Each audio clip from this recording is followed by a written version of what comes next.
நீ போயிட்டா நானும் போயிடுவேன் அப்படின்னு உறுதி கொடுக்குறவங்க எத்தனை பேர் போனோம்? என்னங்க, நீ இல்லாமல்னால வாழவே முடியாது. அவன் 50 வருஷம் வாழ்ந்துக்கிறான். அதை சும்மாத்தையும் ஒரு வார்த்தைக்கு சொன்ன அப்படின்ட்டு போயிடுறான். நிஜம் வேற, நிழல் வேற. நம்ம அப்படி யோசிப்போம். கதையோ திரைக்கதையோ பாடல்களோ சீரியலோ எதுவும் வேலைக்கு ஆகாது. நிஜ வாழ்க்கை என்பது வேற. ஏன்னா நடக்கிற நிஜங்கள் எவ்வளவு நம்ம கண்ணால் பார்க்கணும். இன்னும் உறவுகளை மட்டும் இவ்வளோ தூரம் பேசுகிறீங்களே, உறவுகளை வச்சிங்கன்னே பட்டி கிடப்பீங்களா? உன் மூஞ்ச பார்த்தாலே எனக்கு பசி ஆறி போச்சு. எத்தனை நாளைக்கு, எத்தனை வேலைக்கு? அன்னைக்கு ஒரு அருமையான மேடையில் ஒரு கவிஞன் சொன்னான், அருமையான செய்தி. 20 வயசு வரைக்கும் வேலைக்கு சோறு, 20 வயசுக்கு மேலே வேலைக்கு போனால் தான் சோறுன்னா. என்னங்க, சம்பாதிக்காத புருஷனை எந்த மனைவியை அது மதிப்பாளா? நான் கேட்குறேன், நான் ஒரே ஒரு கேள்வி கேட்குறேன். சம்பாதிக்காதவனை யார் மதிப்பாங்க? கண்ணே கமலா, அதுக்குன்னு ஒரு கவிதை, அது பழைய கவிதை, அது உங்களுக்கு நினைவுபடுத்துகிறேன். கண்ணே கமலா, உன் கால்பட்ட இடத்தில் நான், உன் பாதம் பட்ட இடத்தில் நான் சாதம் போட்டு சாப்பிட வேண்டும் எழுதினானா. அதுக்கு அவர் பதில் எழுதிக்கிறா, போடா போ, ஒரு அலுமினிய தட்டு கூட வாங்க வக்கில்லாதவனுக்கு நான் என்னடா காதலிப்போம் போடான்ட்டா. இன்னைக்கு என்ன உலகம், எங்கே போகிறோம்?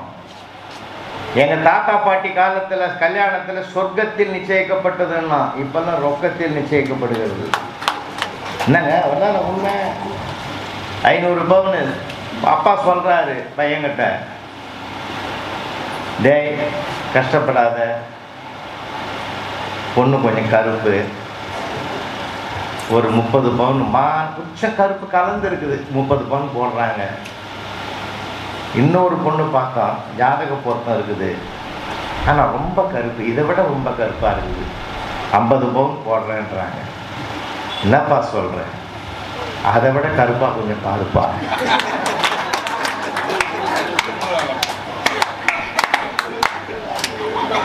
கொஞ்சம் நாளானாலும் பரவாயில்லை, ஊரை போய் தேடுன்றான்.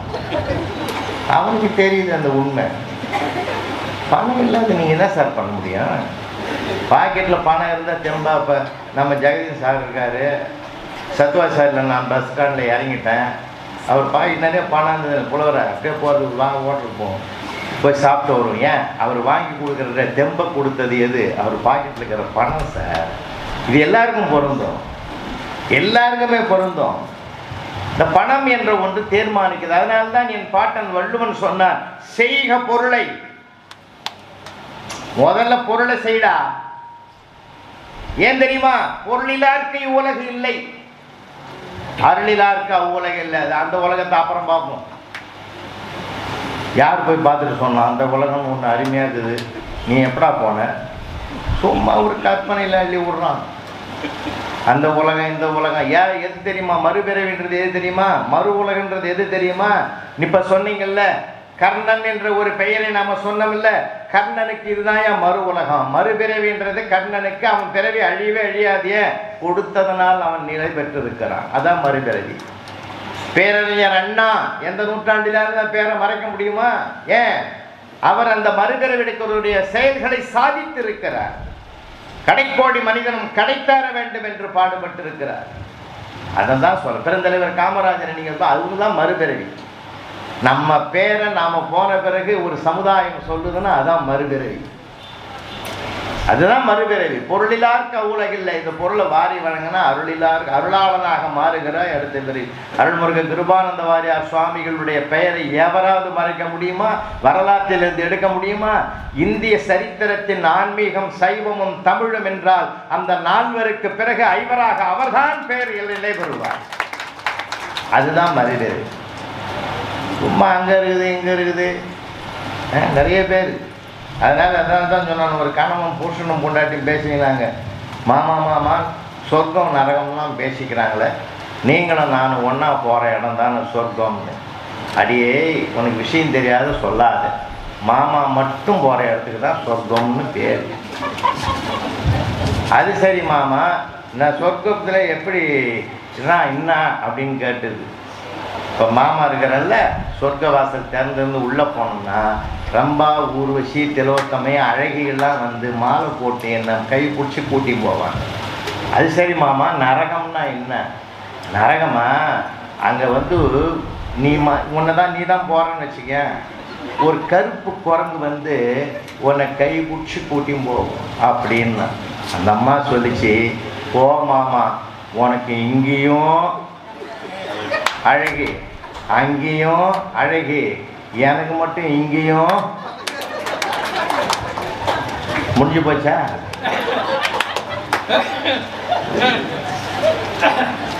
பொருள் வேணும் சார். நான் கேட்குறேன், டெல்லியில் ஒரு பட்ஜெட் போடுறாங்க, ஒவ்வொரு மாநிலத்திலையும் சட்டமன்றத்தில் வருஷத்துக்கு ஒரு பட்ஜெட் போடுறாங்க. எதுக்கு? பொருளாதாரத்தின் அடிப்படையில் தான் ஒரு வீட்டையும் முன்னேற்றத்தில் காணலாம், நாட்டையும் முன்னேற்றத்தில் காணலாம்னா பொருள் தான் ஆதாரம். அதனால தான் அதுக்கு பொருளாதாரம்னு பேர். நாம் பேசலாம், என்னமோ பேசலாம், வியாக்கியானம் பேசலாம், ரைட்டு, எல்லாம் பட்டினத்தார் ஆகிட முடியுமா? இவர் பட்டினத்தாரை உருகினாரா இல்லையா? அது அப்படி உருகிறவர் நீ நாளைக்கு பட்டினத்தார் மாதிரி வெளியே வந்துடணும். வர முடியுமா? வர முடியுமா? இப்போ அவர் கொடுக்குற காசை நான் அவனுக்கு கொடுக்கும்போது எண்ணி பார்ப்பையா பார்க்க மாட்டேன் சார். நிஜம் வேறு, நிழல் வேறு. நான் மறுபடியும் சொல்கிறேன், நிஜம் வேறு, நிழல் வேறு. பேசுறதுக்கு இனிமையாக இருக்குது சார், எல்லாமே பேசுறதுக்கு இனிமையாக தான் இருக்குது. நம்ம சின்ன கூட தான் சொல்கிறோம், எல்லாரும் வந்து சந்தோஷமாக இருக்கணும், கலகலப்பாக இருக்கணும், சொந்தங்கள்லாம் நெருங்கி வரணும். யார் வீட்லையாவது நம்மளை வான்னு கூப்பிட்றானா? இப்போ வருத்தத்தோடு சொல்கிறேன் சார், நான்லாம் எம்மா பாடுபட்டுக்கிறேன் தெரியுமா உங்களுக்கு? எங்கள் சொந்தக்காரெலாம் அப்படிலாம் இருக்காங்க சார். மதுரைக்கு பக்கத்தில் என் தம்பி முறையாக ஓணும் சார், இறந்துட்டான் சார் 2002. ஒரு நாள் லீவு போட்டு ஃப்ளைட்டில் போய் மாட்டுத்தாவல் இறங்கி மலர் மாலை வாங்கி போய் அவனுக்கு போட்டுட்டு அந்த பையன், ஒரே பையன், கதறி அழுதுனா என்னை நிமிந்து பார்த்துட்டு சொன்னான் சார், பெரியப்பா நீ எல்லாம் இருக்கும்போது அப்பா போயிட்டாருன்னா சார். நீங்கள்லாம் சிரிக்கிறீங்க, நான் 15 நாள் லீவ் போட்டு வேலைக்கே போகலையா? எப்படி அதிர்ச்சியான வார்த்தை சொல்கிறான் பாருங்க. உறவுகளை வச்சு நீங்கள் சமாளிக்க முடியுமா? சரி, மனசு சரியில்லைன்னு ஒரு விருந்துக்கு சொந்தக்காரன் வீட்டுக்கு போகிறான், சாப்பிடுன்னா எனக்கு இன்னும் அங்கே இருக்கிற சூழ்நிலை சரியில்லை, அவன் வார்த்தைகளில் கண்டுபிடிச்சிடலாம். இல்லைப்பா நான் இன்னொரு நாளைக்கு வரேன், திடீர்னு வந்துட்டேன் நான் அப்படின்னேன். இல்லை உக்காரு, நான் இருக்கிறத ஷேர் பண்ணி சாப்பிடுவோன்னா. என்னடா வேணாண்டா அப்படின்னேன். அட இன்னும் ரொம்ப பிரிவு பண்ணுற, எந்தெந்த நாயை வந்து தின்ட்டு போகுது நம்ம வீட்டில், உனக்கு என்ன? எந்தெந்த நாயை வந்து தின்ட்டு போகுதுன்னு சொல்கிறான், நீ உரிமையாக உட்காந்து சாப்பிடு, இந்த நாயை உரிமையான நாய்ன்றான். ரொம்ப கஷ்டம் சார். நீங்கள் பொடி வச்சு பேசுகிறான்றாங்க பார்த்தீங்களா, அது நம்ம சுற்றி இருக்கிறவங்க தான் பேசுவோம். நீங்கள் பணம் இருந்து அது பேசுமா? பணம் பேசாதுன்னாங்க நம்ம முத்துலட்சுமி. 1000 ரூபாய் வந்து அம்மான்னு கூப்பிடலன்னாங்க. இல்லை, 1000 ரூபாய் கொடுத்தா அது அம்மான்னு கூப்பிடும். அப்படி ஒரு பார்வை இருக்குது இல்லை உலகத்தில் சார். விரும்பி எதை விரும்பி படிக்கணும், டாக்டர் படிக்கணும்னு ஒரு பையன் விரும்புகிறான், வருஷத்துக்கு 25 லட்சம் ரூபாய் ஃபீஸு. பணம் இருந்தால் கொடுத்துடலாம்ல சார்? பணம் தானே தீர்மானிக்குது படிப்பை, பணம் தானே தீர்மானிக்குது பட்டத்தை, பணம் தானே ஒரு தேர்தலை கொண்டு தீர்மானிக்குது. நம்ம வெளிப்படையாக பேச எல்லாத்தையும் தீர்மானிக்கிறது பணம் தான் சார். இப்போ பணம் தான் மனிதனுக்கு தேவை. நான் நினைச்ச வாழ்க்கையை வாழணும்னா பணம் வேணும். எதுவுமே வேணாம், நான் அந்த காலத்தில் இருந்த மாதிரியே இருப்பேன்னாக்க முடியுமா சார்? நம்ம இருந்துட்டோம், நம்ம வாரிசுங்க பிள்ளைங்க, கஷ்டம் சார், ரொம்ப சிரமம். பணம் இருக்கணும். அதனால தான் ஒரு நிகழ்ச்சி நடந்த இந்த உலகத்தில், இந்த இந்தியாவில் நடந்த ஒரு நிகழ்ச்சி சொல்லட்டோமா, வரலாற்று உண்மை நடந்தது. சாதாரண நான் கட்டின மாதிரி, ஐயா கட்டின மாதிரி ஒரு வேஷ்டி சட்டையோட ஒருத்தர் பாம்பேயில் வராரு. ராத்திரி 8 மணிக்கு அந்த ஹோட்டலுக்குள்ளே நுழையிறாரு. அந்த ஹோட்டலில் ரிட்ஸ்ன்னு பேர், அந்த ஹோட்டலுக்கு பேர் ரிட்ஸ். அந்த ரிட்ஸ் ஹோட்டலுக்கு போகிறாரு. பிரம்மாண்டமாக மாளிகை மாதிரி இருக்கும் அது. ஹோட்டலில் போய் ரிசப்ஷனில் கேட்குறாரு, மேனேஜர் உட்காந்துங்கிறான். அவர் கேட்குறாரு, இங்கே ரூம் இருக்குதான்னு கேட்டார். ரூம் இருக்குதான்னு கேட்ட உடனே அவன் சொன்னான், நீ என்ன இங்கே தங்க போறியா? இங்கே யார் தங்குவாங்க தெரியுமா? பெரிய பெரிய பணக்காரர்கள் மட்டும்தான் இங்கே தங்க முடியும்னா. உடனே அவர் கேட்டார், எத்தனை ரூம் இருக்குதுன்னு கேட்டார். அவன் அடுத்த கேள்வி கேட்டான், என்ன வாங்க போறியான்னா.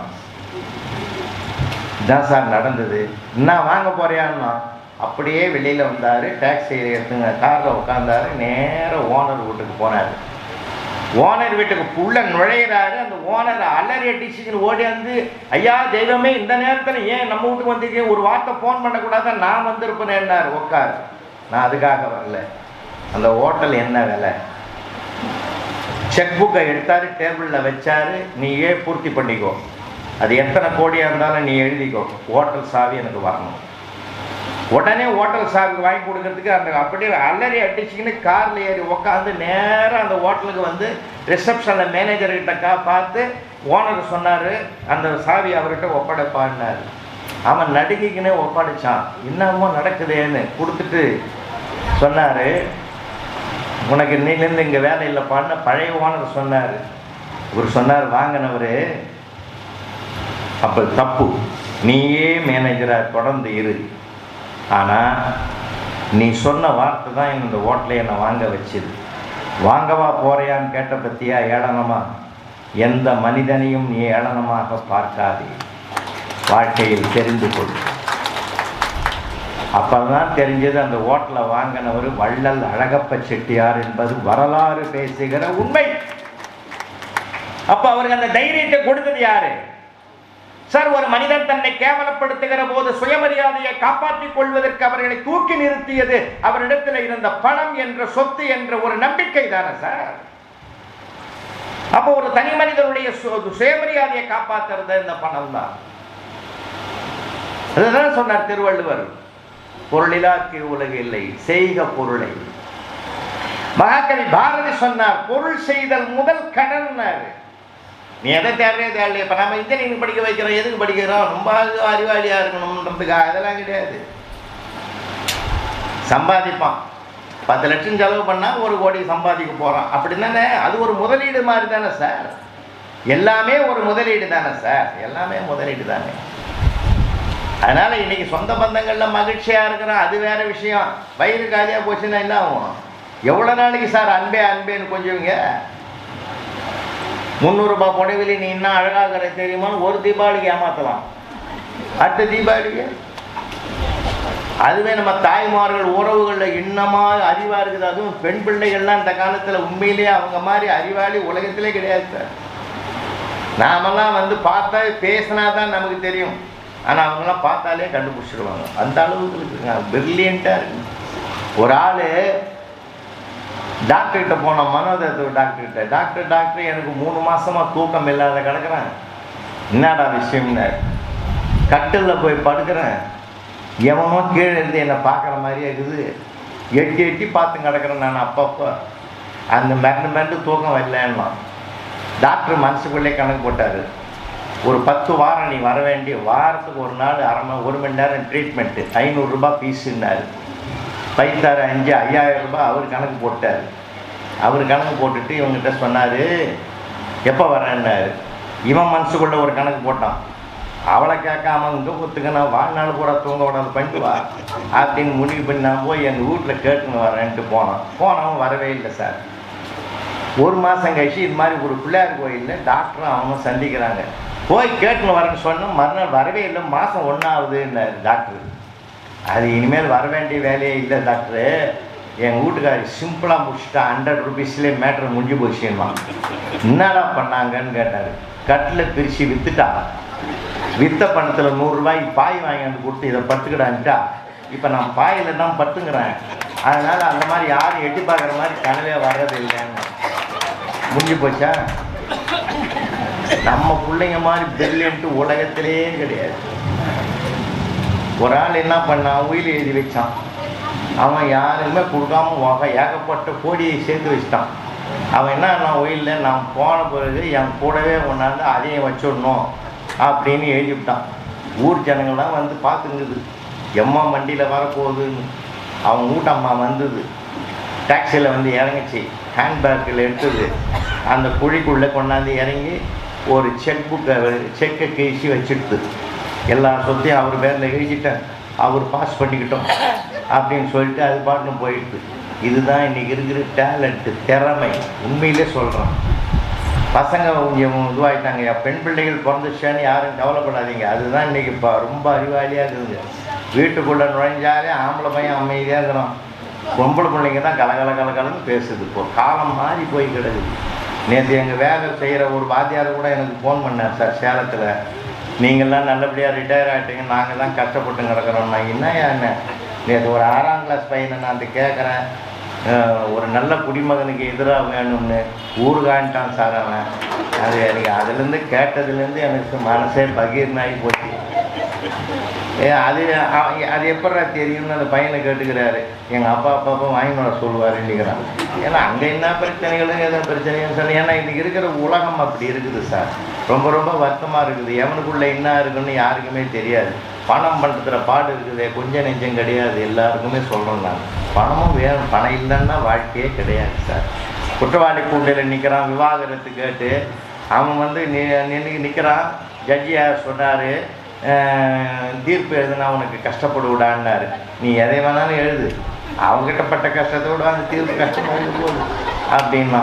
இந்த அப்படி சொல்கிற இதுவும் கஷ்டம்தான் கொடுக்கணும். இல்லை நான் நீ எழுது சாமின்னா. அவர் சொன்னார், விவகாரத்தை கொடுத்துட்றேன், அடுத்த மாதத்துலேருந்து உன் சம்பளத்தில் பாதி அந்த அம்மாவுக்கு ஜீவனாம்சமாக கொடுக்கணும் அப்படின்னு. உடனே அவன் சிரித்தான். ஜட்ஜை கேட்டார், எதுக்கடா சிரிக்கிறேன்னு. 10 வருஷமாக முழுசம் கொடுத்துருந்தேன் சாமி, எனக்கு அடுத்த மாதத்துலேருந்து பாதி கிடைக்குதுன்னு ரொம்ப சந்தோஷமாக இருக்குது. இந்த மாதிரி ஒரு தீர்ப்பு நீ கொடுப்பேன்னு தெரிஞ்சுட்டா 5 வருஷத்துக்கு இந்தியா கேஸ் போட்டிருக்கேன். நான் தான் லேட் பண்ணிட்டேன்மா. ஏன்னா உலகத்தில் அவங்கவுங்களுக்கும் ஒவ்வொரு விஷயம் இருக்குது சார். இல்லை அதெல்லாம் ஒரு மகிழ்ச்சியாக ஜாலியாக எடுத்துக்கலாம். பணம்ன்றது தான் மனிதனை தீர்மானிக்குது சார். உண்மையிலே இல்லை, நான் விளையாட்டு சொல்லலை, நான் உண்மையை தான் சொல்கிறேன். அதெல்லாம் வாழ்க்கையில் சொந்தங்கள், அம்மா, பெரியப்பா, சித்தப்பா எல்லாம் இருக்கிறது ரைட்டு தான். மொத்த பேரும் ஒன்றா உட்காந்துருந்தா என்ன பண்ண முடியும்? அதுக்கு ஏன்னா போய் 4 காசு சம்பாதிச்சாதான் வீட்டை கொடுத்து நடத்த முடியும். இன்றைக்கி சொத்து இல்லாமல் வாழ முடியுமா சார்? அசையும் சொத்து, அசையா சொத்து நிறையா இருக்குதுங்க, எல்லா விஷயமும் இருக்குது. அதனால தான் நான் எப்பயுமே சொல்கிறேன், வாழ்க்கையில் பணம் என்பது மிக முக்கியமான ஒன்று என்பதனால்தான் நிறைய இடங்களில் நம்ம பார்க்குறோம். ஒரு நமக்குன்னு ஒரு இருக்கணும். இன்னும் கூட இங்கே இருக்கிற பெரியவங்களுக்கு நான் சொல்லி வைக்கிறேன், விளையாட்டுக்காக சொல்லலை, உண்மையை சொல்கிறேன். உங்களுக்கு பிள்ளைகளுக்கு சொத்து எழுதி வைங்க, உங்களுக்குன்னு கடைசி வரைக்கும் கொஞ்சம் இருந்து பார்க்குற பிள்ளைகளுக்கு கொடுங்க. அப்போ தான் நமக்கு ஒரு ஆதாரம் இருக்கிறதுன்ற தெம்பு இருக்கும். நமக்கு பிறகு அவங்களுக்கு எடுத்துக்கிட்டோம், வேணான்னு சொல்லலை. அன்னைக்கு கூட பார்த்தீங்கன்னா பெண் இருக்குது, சன் இருக்குது, யார் காப்பாற்றுறானா? பெண்ணும் காப்பாற்றலை, சன்னும் காப்பாற்றலை, என் பென்ஷன் தான் எனக்கு காப்பாற்றுதுதான் ஒரு ஆள். அதுதான் இன்றைக்கி நிதர்சனமான உண்மை சார். ஒரு ஆள் ஒரு இடத்துல கேட்கலாம், 2 நாளைக்கு கேட்கலாம், எல்லா இடத்துலையும் போய் கேட்க முடியுமா சார்? இன்றைக்கி கேட்டு பாருங்கள். அதனால தான் வாழ்க்கையில் பணம் என்பது மிக முக்கியத்துவமாக வாழ்த்து விட்டு இது இல்லை, இன்றைக்கி இல்லை, உலகம் முழுதும். நான் எல்லா நாடுகளுக்கும் போய் வந்துட்டேன், ஒரு 2-3 நாட்டை தவிர. எல்லா இடங்களிலும் நம்ம நினச்சதை வாங்கணும்னா அந்த நாட்டு பணம் தேவை. பணம் இல்லைன்னா டாலரோ ரியாலோ பணம் இருந்தால் தான் சார் நம்ம வாங்க முடியும். அம்மா சொன்னாங்க, அங்கங்கே அது மாறுது இல்லை, எங்கே மாறினாலும் உறவுகள் மாறாது, ஆனால் அவன் மனசு சமயத்தில் மாறி போகுது. பணத்தினால பல பணங்கள் மாறி போகுது. பணம் இல்லைன்னா ஒரு மரியாதை இல்லாத இருக்குது. நான் ஒரு வீட்டுக்கு 2 மருமக வருது சார், ஒரு ஏழை வீட்டு பொண்ணு வருது, ஒரு பணக்கார வீட்டு பொண்ணு வருது. அந்த ஏழை வீட்டு பொண்ணு நிம்மதியாக இருக்குன்னு நினைக்கிறீங்க? கொஞ்சம் நான் உண்மையாக சொல்கிறேன், மனசாட்சியோடு சொல்கிறேன், நிம்மதியாக இருக்காது சார். அந்த பொண்ணாவது நிம்மதியாக இருக்குமா? மனசில் வருத்தம் சார். அது ஒரு 100 பவுன் பொண்ணு வந்துக்குது, நமக்கு போடாத வந்துட்டோமே. அது என்னதான் 1000 அன்பை கொட்டினாலும் கூட அந்த இடத்துல அதுக்குன்னு ஒரு உள்மனம் இருக்குது பார்த்தீங்களா?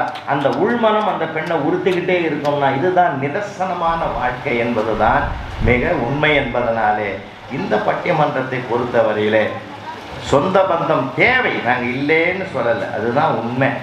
ஆனால் இப்போ சொத்து சுகம் இருந்தால் தான் உலகம் நம்மை மதிக்கிறது, உறவுகள் கூட நம்மை மதிக்கிறது.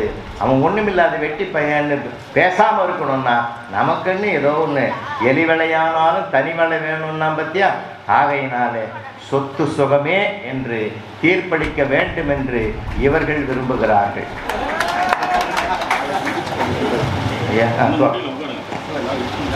இவங்க அதுக்காக தான் பேசலாங்கம்மா நேரம். நான் என்ன கேட்குறேன், சொந்தம்னா சும்மாவா? முத்துலட்சுமி என்னமா பேசுனாங்க, இந்த பிரீத்தி என்னமா அலசி ஆராய்ஞ்சி, இவர் என்னமா மனசு விட்டு அழுதாரு இல்லை? கரைஞ்சி போயிட்டாங்கல்ல சார். நமக்குன்னு ஒன்று இருக்கணும் சார். நான் என்ன கேட்குறேன், பணம் இல்லாதவன் என்ன சொல்லுவான் நம்ம உலகத்தில்? ஏழைன்னு சொல்லுவோம். உறவுகளே இல்லைன்னா அனாதைன்னு சொல்லுவான் சார். எது சார் கஷ்டப்படுத்தும்? என்ன அனாதைன்னு சொல்லிட்டாங்க. என்ன கர்ணன் எவ்வளவு பாடுபட்டாங்க, அதே கர்ணன் சொன்னீங்க. இந்த கர்ணன் யார் எவ்வளவு கஷ்டப்பட்டாங்க சார்? எங்க வந்து நிறுத்தலாம்? அர்ஜுனனுக்கு எதிராக வில்வித்தையிலே தன்னுடைய வீரத்தை வெளிப்படுத்துகிற போது, சபை ஆரவாரிக்கிற போது துரோணர் வந்தார். என்னுடைய மாணவன் அர்ஜுனன் தான் தலை சிறந்த வீரனாக உலகம் பாராட்ட வேண்டும் என்று நினைத்த அந்த ஆச்சாரியன் வந்து என்ன கேட்டான்? உன் குலம் எது, கோத்திரம் எது, நீ யார், உன் தந்தை யார், உன் தகப்பன் யார், உன் தாய் யார் என்று கேட்டானே. அந்த உறவுகளை தானே கேட்டான். அவன் மனசு எவ்வளவு துடிச்சிருக்கும், எவ்வளவு துடிச்சிருக்கு சார். அவ்வளவு துடிச்சு போயிட்டான். எனக்கு உறவுகள் இல்லையே, நீ கேட்டானே கேட்டானே கேட்டானே. அந்த உறவுகளுடைய வலி இல்லாதவனுக்கு தான் அந்த வலி தெரியும். அதனால் தான் சொன்னான், ஓரூரும் ஒரு குலமும் இல்லா என்னை உங்கள் குலத்து உள்ளோரில் ஒருவனாக்கி தேரூரும் அவர் மனைக்க வளர்ந்த என்னை செம்பொன்மொழி மணிமுடி சூட்டி அம்புராசி நீராறும் புவிபாலர் பலரும் போற்றல் மின்னினும் சீர்பெற வைத்தார் நினைக்க என்று ஏரூரும் கதிர்முடியாய் உற்ற போரில் யாருக்கு இனி என் உயிரடிப்பது எம்புவாயேன்னு துரியோதன கட்டி பிடித்தார் சார். அங்க தேசத்துக்கு அரசன் என்று முடிசூட்டி பிரகடனப்படுத்தி என்னுடைய மனக்குறையெல்லாம் மாய வைத்தவனை நீதான், நான் உனக்காக என் உயிரை விடுவேன் என்று அந்த உறவை கொண்டாடினானே கர்ணன். அவனுக்கு தான் அந்த உறவு இல்லாதவனுடைய வலிமை தெரியும். எவ்வளவு பேசலாம். அந்த பொருளை என்ன பண்ண அவன் துச்சமனம் அழித்தான் சார். அவன் கட்டத்தில் கேட்கிறார் பெருமாள் அந்த முதிய வேடத்தில் வேதியர் வேடத்திலே வந்து, கர்ணா இப்பொழுது எனக்கு வேண்டியதை கொடு என்று கேட்ட போது அவன் மனம் துடித்து போனது. ஆரோக்கியத்தாடு நான் அள்ளி வழங்கிய காலத்தில் எல்லாம் வராமல் இப்பொழுது வந்திருக்கிறாயே, துடித்து போறான். ஏன் தெரியுமா? இல்லை என்று சொல்லி இல்லை என்று சொல்ல இதுவரைக்கும் சொல்லாத என்னை இல்லை என்று சொல்ல வைத்து விடுவானோ வந்தவன் என்று கருதி மனசுல வேதனைப்படுறான். ஏன் உயிர் உள்ள இருக்குதா வெளியே போச்சான்னு அவனுக்கே தெரியல. ஆவி அகத்ததோ புறத்ததோ அறியேன் பாவியேன் வேண்டும் பொருளெல்லாம் நயக்கும் பக்குவம் தனில் வந்திலையால். அப்ப வந்து இருந்தீங்கன்னா அள்ளி கொடுத்துருப்பனடா, இப்ப வந்து கேட்கறியே. அப்பதான் அவர் கேட்டாரு, இருக்கிறது எனக்கு நீ கொடுக்க வேண்டிய பொருள் ஒன்று உன்னிடத்தில் இருக்கிறது போது அவனுக்கு உயிர் மீண்டும் உயிர் பெற்று எழுகிறான், ஆனந்தப்படுகிறான். கர்ணன் கேள் கேள் தருகிறேன் என்று சொல்லுவோ, நீ செய்த புண்ணியம் அனைத்தும் கொடு என்று கேட்ட போது பொழுதே இல்லை என்று சொல்லாமல் அதையும் அள்ளி கொடுத்தான். நீ என்னடா வரம் கேளுன்னு சொன்னார். அப்பதான் அவரு ரொம்ப அருமையான இடம். ஏன் தெரியுமா? அபிமன்யு இறந்த போது அழவே கூடாது என்று எந்த விதத்திலும் அவர் பகவத்கீதையை அர்ஜுனனுக்கு போதித்த அந்த கிருஷ்ண பரமாத்மா தான். அந்த கிருஷ்ண பரமாத்மா இப்பொழுது கர்ணனுடைய செயலை பார்த்து அவனை கட்டி பிடித்து கொண்டு மாறுபுற தழுவி மைத்துனன் என்ன கேட்டான் தெரியுமா? கர்ணா இவ்வளவு செஞ்சுட்டே உனக்கு என்னெல்லாம் வேணும் கேள்றான் போது அவன் கேட்ட வரம் எது தெரியுமா? இல்லை என்று வந்தவர்க்கு இல்லை என்று சொல்லாத இதயத்தை கொடுடா, இந்த உலகத்தையே நான் உறவாக்கி மகிழ வேண்டும் என்று அவன் நினைத்த போது அப்பதான் அவன் மனசுல நினைக்கிறான், மைத்துனன் உரைத்த வார்த்தை கேட்டு ஐயன் கைத்தல மலரால் மார்புற தழுவி கண்கண்ணீர் சொரிய அந்த கர்ணனையே தன் கண்ணீராலே நினைத்தானாம். எந்த நிலையிலும் தன்னுடைய மனம் கலங்க கூடாது, அழக்கூடாது என்று அர்ஜுனனுக்கு போதித்த கீதையையும் மீறி அந்த கிருஷ்ண பரமாத்மாவே கண்ணீர் விட்டு அழுத ஒரு இடம் உண்டு என்றால் கர்ணனுடைய நிலையில் தான் அவன் தன்னை கரைத்து கொண்டான் என்றால் அன்புக்குரியவர்களே, அந்த இதயத்தை தான் கேட்டானே தவிர அந்த பொருளை அவன் விரும்பலை. ஏன்? நல்லவங்களோட நான் சேரணும், நல்லவங்களுக்கு உதவணும்டான்னு சொன்னான். பார்த்தீங்களா? கொடுத்து உதவணும், எடுத்து வாழ்வதை விட கொடுத்து வாழணும் சொல்லி கொடுத்தது தான் நம்முடைய தமிழருடைய பண்பாடு. அதனால்தான் ஈதல் இசைபட வாழ்தல்னு சொன்னான். தமிழில் கூட உயிரெழுத்து 12 இருக்குது, மெய்யெழுத்து 18 இருக்கு. எங்கள் தமிழ் வாத்தியார் சொல்லி கொடுத்தாரு. எதை சார் ஞாபகம் வச்சுக்கிறதுக்குன்னு 5ஆம் கிளாஸில் கேட்ட போது சொன்னார், புள்ளி இல்லாத எழுத்தெல்லாம் உயிர் எழுத்துறா, புள்ளி வச்ச எழுத்தெல்லாம் மெய் எழுத்துறா, மனசில் வச்சுக்கிட்டான்னாரு. மறுநாள் வந்து கேட்டேன், புள்ளி இல்லாத எழுத்தெல்லாம் உயிர் எழுத்துன்னு சொன்னீங்களே, அதில் ஒரு எழுத்துக்கு 2 புள்ளி இருக்குது சாருன்னு. என்னடா எழுத்துன்னார்? ஈன்றதுல 2 புள்ளி இருக்குது இல்லை, உள்ள ஒன்று வெளியே ஒன்றுன்னு. அவர் சொன்னார், ஈன்னா என்ன அர்த்தம்? கொடுன்னு அர்த்தம். கொடு என்பதை எப்படி கொடுப்பேன்? உள்ளே இருந்து தான் வெளியில் கொடுப்பேன். அதனால தாண்டா அந்த ஈ என்பதற்கு உள்ளே ஒரு புள்ளி வெளியிலே ஒரு புள்ளின்னு எழுத்து வடிவத்திலேயே கொடுக்கிற குணத்தை சொல்லிக் கொடுத்த மொழி தமிழ் மொழி என்பதை அன்னைக்கு வகுப்பறையில் சொல்லிக் கொடுத்தார் என்றால் அன்புக்குரியவர்களே, உறவுகள் இல்லாமல் மகிழ்ச்சி இருக்குமா சார்? உறவுகள் இல்லாமல் மகிழ்ச்சி இருக்குமா? ஆனந்தம் சார். அவளுடைய புத்திசாலித்தனம், அவளுடைய அவளுடைய கெட்டிக்காத்தனம், அவளுடைய புத்திசாலித்தனம். ஒருத்தரை நீயா நானா என்பது வாழ்க்கை அல்ல, நீயும் நானும் என்பதுதான் வாழ்க்கை. ஒருவருக்கு ஒருவர் கரைஞ்சு போறது. பாரதி எங்க சொன்னான் தெரியுமா? எப்ப மகிழ்ந்தான் தெரியுமா? எந்தையும் தாயும் மகிழ்ந்து குழாவி இருந்தது மின்னாடே, அதன் முந்தைய 1000 ஆண்டுகள் வாழ்ந்து முடிந்தது மின்னாடேன்னு பாடினா சார். ஆனந்த கூத்து பாடினா. அன்னைக்கு அம்மா சொல்லுது, வீட்டம்மா 2 குழந்தைகளை பாதுகாப்புங்க, அவங்ககிட்ட விட்டுட்டு, எபாரியா நான் உங்ககிட்ட ஒரு 2 பிள்ளையும் விட்டுட்டு போகிறேன், எங்கள் அம்மா வீட்டு ஞாபகம் வந்துடுது. எப்பயுமே அந்த அம்மா வீட்டுக்கு போகிறதுனாலே பெண்களுக்கு ஒரு தனி சுகம். 1000 கோடி கணக்கில் நீ வீடு கட்டியிருந்தாலும், அம்பாசிடர் காரு 1000 கார் வச்சுருந்தாலும், அது மாட்டு வண்டியில் போகிற கூட தான் இருக்கும். இருந்தாலும் அம்மா வீட்டுக்கு போய் வந்ததுனாலே ஒரு பெரிய தனி சுகம். என் வீட்டுக்கார கூட அம்மா சொல்லிச்சு, நான் எங்கள் அம்மா வீட்டுக்கு போகிறேன். போயிட்டா சார், பஸ்ஸில் ஏறி போட்டா, போனது அடுத்த பஸ்ஸில் வந்துட்டா. என்னன்னு அவங்க அம்மாவுக்கு வச்சுன்னு அவங்க அம்மா வீட்டுக்கு போட்டாங்களாம். நான் இங்கே சிக்கலாகுன்னா அங்கே போனேன். இந்த அம்மா வீட்டுக்கு போகிறதுனாலே பெண்களுக்கு ஒரு தனி சுகம் சார். என்னங்கய்யா, எப்பவுமே அது கஞ்சி குடித்தாலும் சரி, கூழ் குடித்தாலும் சரி, அந்த தரையில் போய் படுத்துங்கந்துட்டு ஒரு 2 பேரில் படுத்து வந்தால் தான் இங்கே ஒரு சுகமாக இருக்குது. ஏன் தெரியுமா? ஆண்களுக்கு இல்லாத ஒரு கொடுமை அவங்களுக்கு இருக்குய்யா. நமக்கெல்லாம் ஒரே வீடுயா, பெண்களுக்கு தான் 2 வீடு. பிறந்த வீடுன்னு ஒன்று, புகுந்த வீடுன்னு ஒன்று. நாம் பிறந்த வீட்டை விட்டு என்னைக்காவது போயிருக்கிறோமா? அந்த தைரியமும் அந்த மனப்பக்குவமும் அந்த மன வலிமையும் ஒரு பெண்ணுக்கு தான் இருக்குது இந்த மண்ணில்.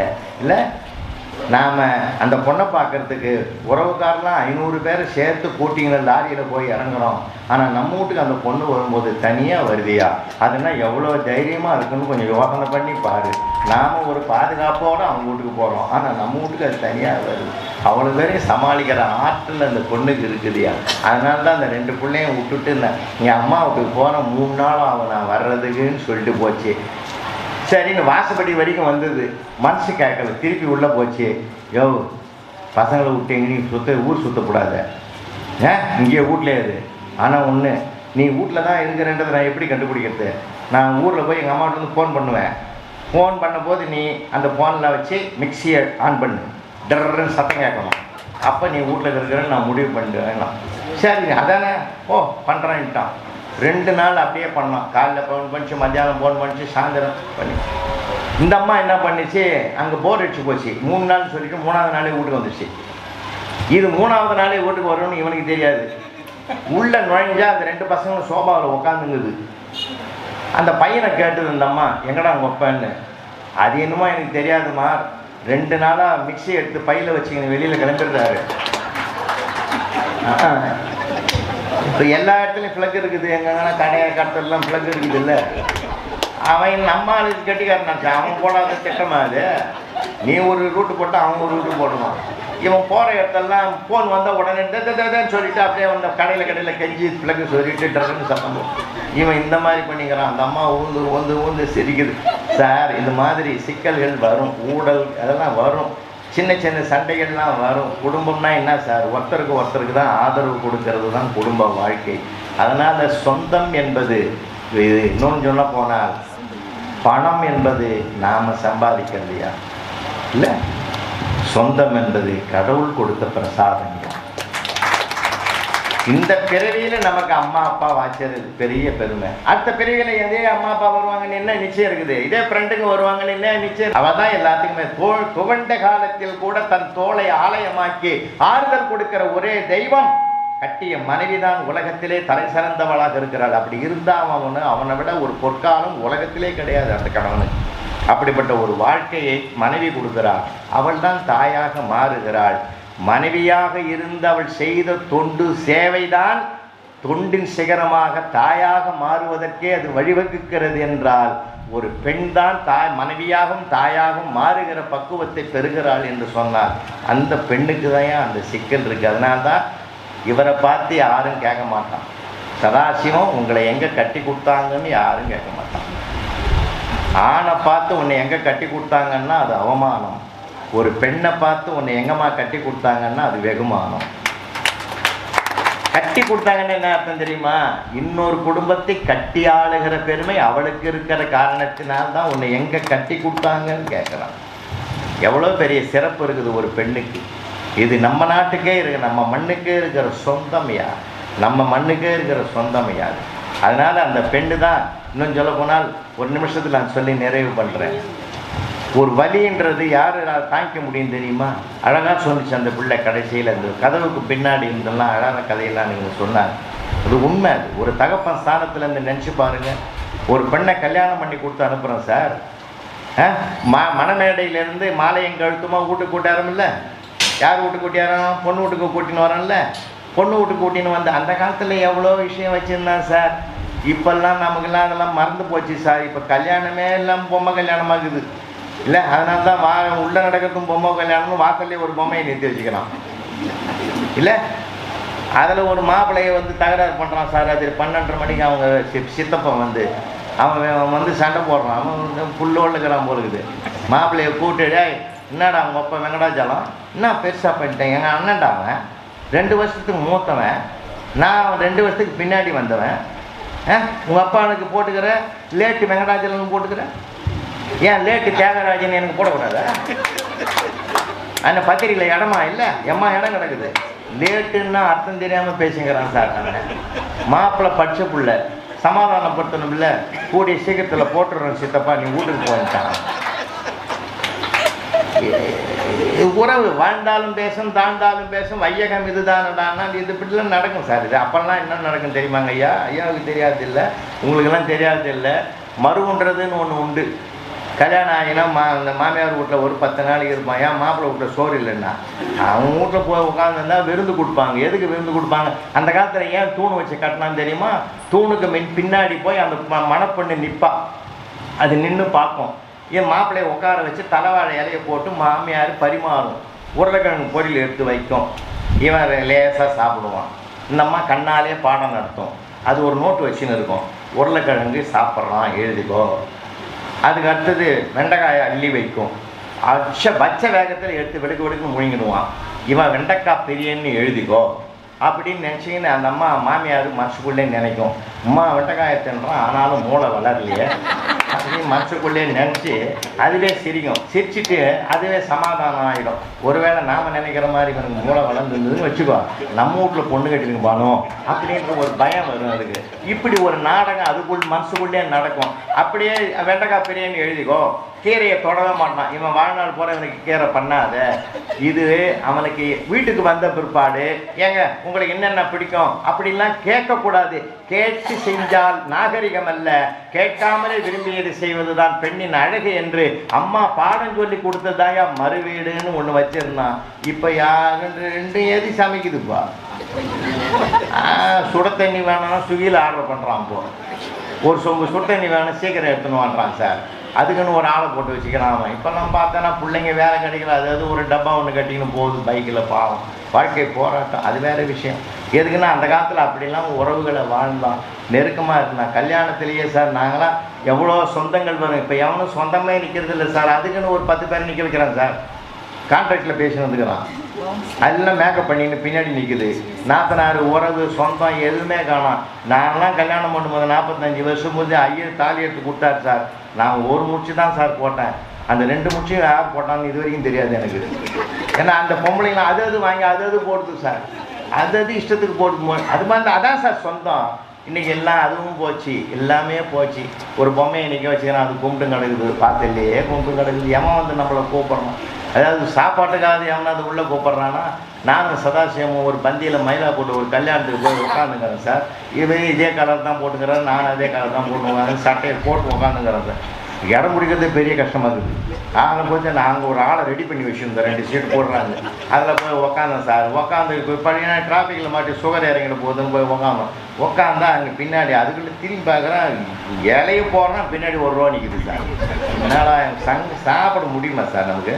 அவன் சோறு வச்சு குழம்பு ஊற்றுறான் சார். பின்னாடி ஒரு ஆள் சொல்கிறான், இந்த இந்த நாவப்பழ கலர் சட்டைக்கு பக்கத்தில் இருக்கிற புலவர் ரொம்ப நல்ல மனுஷன், யூடியூப்லாம் நிறைய வரும் பார்த்துக்கிறியான்னா. அதுக்கு அவன் கேட்குறான், நான் அவரை பற்றி கேட்கல, நீ ஏன் சொல்கிறேன்றான். இது எனக்கு தேவையா? என்னை சும்மாவே போட்டு வம்ப வளர்த்தங்களாம். அதுக்கு இவன் சொல்கிறான், நான் சும்மாவாக சொல்லுவேன், சீக்கிரம் சாப்பிடுவார் பாரு பாருங்க. நான் அப்போ தான் சாம்பார் சாதத்துக்கு வந்துக்கிறேன் இல்லையா. எதுக்குன்னா உலகம் அங்கே பந்தினையும் உட்கார முடியல, எவனும் கூப்பிட்றது இல்லை. கையை கழினு நான் அதை ஒரு வெளியில் வரேன் சார், அந்த பொம்மை கீழே ஒரு ஆள் உட்காந்துன்னுக்கிறான். உட்காந்துன்னு அவன் புலம்புறான், சார் நானும் உங்ககிட்ட ஃபோன் நம்பருக்கு 1 மணி நேரமாக கேட்டுங்கிறேன், நீ கொடுக்க மாட்டேன்னு அந்த பொம்மை கிட்ட ஃபோன் நம்பர் கேட்டுங்கிறான். அவன் எப்படி இருப்பான்னு கொஞ்சம் யோசனை பண்ணி பாருங்க. இன்றைக்கி சுற்றி இருக்கிற உறவுகள்லாம் அப்படிலாம் ஏகப்பட்டது இருக்குது. நான் அந்த காலத்திலேயே பொதிகையில் சொன்னது தான். கொத்தவால் சாவடியில் அப்போல்லாம் கொத்தவால் சாவடியிலேருந்து காலையில் மார்கழி மாதத்தில் காலையில் 2-3 பேர் பஸ்ஸில் ஏறி உட்காந்துட்டான். அந்த ஜன்னல் ஓரமாக ஒரு அம்மா உட்காந்துங்குது, கூட நிறையா பொருளை வாங்கி அந்த விற்கிறதுக்கு. இன்னொரு ஜன்னல் ஓரமாக ஒரு அம்மா உட்காந்துங்குது. 2 ஜன்னலுக்கு பின்னாடி நம்மால் ஒருத்தன் போத்திக்கின்னு குளிரில் போத்திக்கின்னு அவன் ஒரு காய்கறி மூட்டையை வச்சுன்னு அவன் உட்காந்துருக்கிறான். அப்போ என்ன பஸ்ஸு புறப்பட்டு கண்டக்டர் சொன்னார், அப்படியே சீட்டு ஒரு கொடுத்தாரு. அப்போல்லாம் டிக்கெட்டு வாங்கணும். அப்போ டிக்கெட்டு கொடுத்துட்டாரு. கொடுத்த போது அந்த அம்மா சொல்லுது, யோ கண்டக்டருங்க வா, அடிக்கிற ஊத காற்று அடிச்சா என் உயிர் கூடும், செட்டரை மூடு அப்படின்னுச்சு. பின்னாடி மூடிட்டான். பின்னாடி இருக்கிற அம்மா கத்துது, அவன் சொன்னான்னு சொல்லிட்டு செட்டரை மூடிட்டேன், திறந்து விடியா, மூச்சுக்கு மூடு, காற்று வரலன்னா ஏன் மூச்சு கூடு வந்தது. இப்போ அவன் என்ன பண்ணும், கண்டக்டர் பாவம் கஷ்டப்பட்டார்.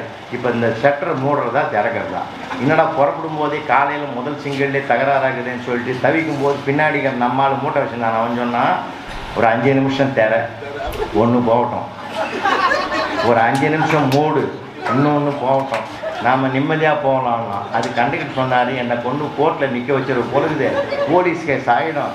நான் 2 வீட்டுக்காரனுக்கு 2 கும்பலைங்க வீட்டுக்காரன் கேட்டால் நான் என்ன பண்ணுறதுன்னா, அதை பற்றி நீ கவலைப்படாத, அது நான் தான். ஏன்னா அவன் இந்த 2ஐயும் க்ளோஸ் பண்ணுறதுக்கு அவன் எம்மானாலும் முயற்சி பண்ணிக்கிறான். அதுக்கு ஒரு சந்தர்ப்பம் இப்போ கிடச்சி போச்சு. இந்த சந்தர்ப்பத்தை விடக்கூடாதுறான்னு அவன் ஒரு ஒப்பந்தம் பண்ணிக்கிறான். இது லைஃப்பில் சார் நிறைய விஷயங்கள்லாம் வரும், ஏகப்பட்டது வரும், சிலதெல்லாம் அப்படி தான் போகும். அதெல்லாம் எல்லாத்துலேயும் இன்றைக்கி இருக்கிற காலம் ரொம்ப மாறுபட்டு கிடக்குது. பிள்ளைகளுக்கு சொல்லிக் கொடுங்க. பெண் பிள்ளைகள் இடத்துல நிறைய பேசுங்கம்மா, நிறைய பேசுங்க. அன்றைக்கி ஒரு பொண்ணு போய் ஜோசியர்கிட்ட கையை காட்டுது. அவர் கையை பார்த்து சொல்கிறாரு, நீ காதலிச்ச பையனே கல்யாணம் பண்ணிக்குவோமா, பயப்படாதன்னு. அதுக்கு அது கேட்குது, அது எந்த பையன்னு குறிப்பாக சொல்லிட்டீங்கன்னா நான் தெம்பாக இருப்பேன்னுது. இன்றைக்கி இருக்கிற நிலமை அப்படி இருக்கையா, நாம் தான் ஏன் அறிவு கண்ணை திறக்கணும், நிறையா சொல்லிக் கொடுக்கணும். நம்ம பேசாமல் போனதுனாலே பல சிக்கல்கள் நிறைய விஸ்வரூபம் எடுத்திருக்குது. அதனால் நான் அன்போடு சொல்கிறேன், நிறைய பேசுங்க. ஏன்னா வாழ்க்கை என்பது சாதாரணமானதில்லை. ஒன்றை சொல்லி நான் நிறைவு செய்கிறேன். 7 மணிக்கு 6:45 தொடங்கணும், ஒரு 3 மணி நேரமாக நடத்தணும். அரை மணி நேரம் சீரியலுக்கு கூட 5 விளம்பரம் போடுறோம் இல்லையா. அந்த விளம்பரமாவது ஒழுங்காக போடுறாங்க. பிரபு வராரு, நகை வாங்குன்றாரு, அதை கேட்டிருக்கலாம். நாம் இன்றைக்கி விலை ஏறி போச்சு. விக்ரம் வராரு, அடகு வைன்றாரு. ராதிகா வருது, வித்துருன்னுது. இப்போ நம்ம வாங்கிறதா, அடகு வைக்கிறதா, விற்கிறதா, விளம்பரம் கூட நம்மளை குழப்பிங்குது ஒரு பக்கம். அதுக்கு 5 விளம்பரம் சீரியல் போகணும். சீரியலுக்கு விளம்பரம் தேவை. நம்ம 3 மணி நேரத்துக்கு அசையாமல் பாருங்கள். இவ்வளோ தலைவர்னா தலைவர் தான் அழகாக உட்காந்து கேட்குறாரு. எல்லா பெரியவங்களும் உட்காந்து கேட்குறீங்கன்னா உண்மையிலேயே அன்னை தமிழுக்கும் ஆன்மீகத்துக்கும் கிடைக்கிற மிகப்பெரிய மரியாதை. 40 ஆண்டு கால சொத்து இது.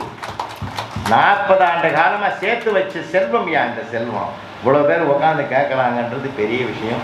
நமக்கெல்லாம் உதவி செஞ்ச காவல்துறை நண்பர்களுக்கும் ஒரு நன்றி அந்த நேரத்தில் சொல்கிறோம்.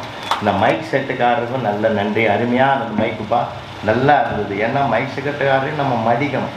ஈசிஆர் ரோட்டில் அவருங்கிட்டலாம் வைக்கக்கூடாது. ஆமாம், மைக் ஈசிஆரில் லைன்ஸ் கிளப்பு ரீஜன் மீட்டில் நான் பேசுகிறேன், மைக் தகராறு பண்ணினே இருக்குது. அப்பப்போ தகராறு. தம்பி பொண்ணு கேட்குது, எனக்கு ஆனியன் ரவா அப்படின்னுது. அவன் வெஜிடபிள் புலவுன்றான் பையன். அந்த அம்மா சொல்லுது, எனக்கு மசால் தோசையே போதுங்கன்னு சொல்லுது. அப்புறம் 3 பேருக்கு ஆர்டர் பண்ணிடுறாரு. வீட்டுக்கார அம்மா விட்டு கொடுக்குமா, ஏங்க எல்லாருக்கும் ஆர்டர் பண்ணுறீங்க, உங்களுக்கு சொல்லுங்கள், அப்போ தாங்க நாங்களும் சாப்பிடுவோன்னு அவர் சொல்கிறாரு. ஏன் அந்த இதில் இருக்கிற விலைப்பட்டியில் பார்த்துட்டாரு, பாக்கெட்டில் எவ்வளோ இருக்கிறதுன்றதையும் மனசில் கணக்கு போட்டார். மிச்சம் இருக்கிறத வச்சு பார்த்தா 2 இட்லிக்கு தான் காசு கையில் இருக்குது. அப்படின்றதுனால என்ன பண்ணார், வயிறு சரியில்லைம்மா, காலையிலேருந்து ஒரு மாதிரியாக இருக்குது, எனக்கு ஒரு 2 இட்லி போதும்னு சொல்லி அவங்களுக்காக அவரவர்கள் விரும்பியதை வாங்கி கொடுத்து தன்னுடைய வசதியை குறைத்து கொண்டு அவர்களோடு அந்த மகிழ்ச்சியில் கரைந்து போகிறானே ஒரு தந்தை, அவனுக்கு நிகரான ஒரு உறவு உலகத்தில் உண்டா? தாயின் பாசம் பால் மாதிரி, தாயின் பாசம் பால் மாதிரி வெளிப்படையாக தெரியும். தந்தையின் பாசம் பாலுக்குள் மறைந்திருக்கும் நெய் மாதிரி. ஏன்னா அது நெய் இருக்குது, அந்த பால் காய்ச்சப்படணும், கொதிக்க வைக்கணும் பாலை, அந்த காய்ச்சின பாலில் உறவிடணும், அந்த உறவிட்டதை கடையணும், கடைஞ்சதை வெண்ணெயாக எடுக்கணும், வெண்ணெயை மறுபடியும் உருக்கணும். இப்படிப்பட்டு குடும்பத்துக்கு உருக்கி உருக்கி உருக்கி உருக்கி மற்றவர்களை எல்லாம் மனமுள்ளவர்களாக மாற்றுகிறவன் தந்தையாக இருப்பதனால்தான் அவன் பாலுக்குள் மறைந்திருக்கிற நெய்யாக இருக்கிறான். பாலாக தாய் இருக்கிறாள். பிள்ளைகள் பச்சளம் குழந்தைகளாக அவர்கள் நிழலிலே வளர்கிறார்கள் என்றால் அதிலே தாரத்தின் பங்கு அதிகம். காரணம், பிறந்த வீட்டை தியாகம் செய்துவிட்டு புகுந்து வீட்டுக்கு வருகிறாள் என்றால் அவளை போற்றுவோம். தாரம்தான் வலிமையானவள், தாய்தான் தெய்வத்திற்கு சமமானவள். வீட்டுக்குள்ளே உற்சவமூர்த்தி ஏன் தெரியுமா வெளியில் வராரு? தன்னை பார்க்க முடியாதவர்கள் உலகத்தில் நிறைய பேர் இருக்கிறாங்கன்றதுக்காக அவங்க பார்க்கறதுக்கு தரிசனம் கொடுக்கறதுக்கு அவரே வெளியில் வர்றாரு. வீட்டிலும் அந்த கருவறையும் உண்டு, உற்சவமூர்த்தி உண்டு.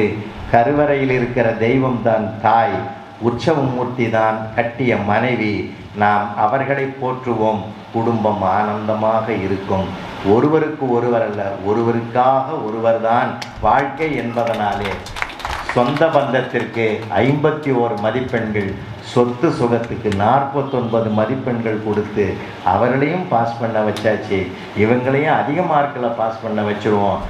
சொத்தை தேடுவோம், சொந்தங்களுக்கு உதவுவோம். அதுதான் உயர்ந்த வாழ்க்கை என்று சொல்லி, பணம் நாம் சம்பாதிப்பது, சொந்தம் கடவுள் கொடுத்த பிரசாதம். நன்றி, வணக்கம்.